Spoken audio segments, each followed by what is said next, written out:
পানির অবস্থা দেখছিস? মনে হচ্ছে আমাকে গিললে খায় ফেলাই দেবে।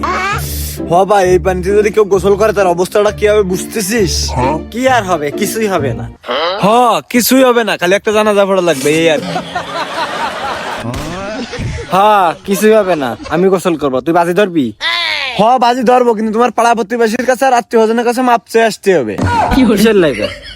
এই কে মানে তুই এনতে গোসল করে উঠতে পারবি? এনতে তো তোর শেষ গোসল দিয়ে জানাজা নিয়ে রাখতে হবে না।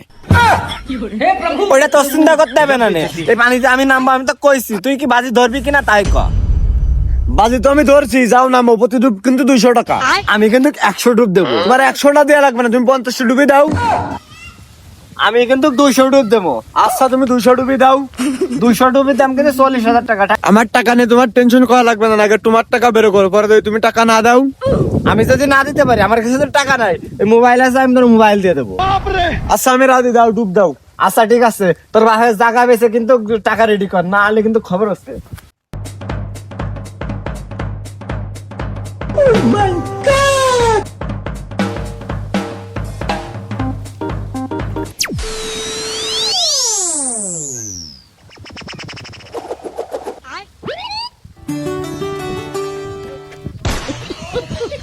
মোবাইল গেলে মোবাইল বহুত কিনা যাবে, কিন্তু জীবন গেলে জীবন আর পাওয়া যাবে না।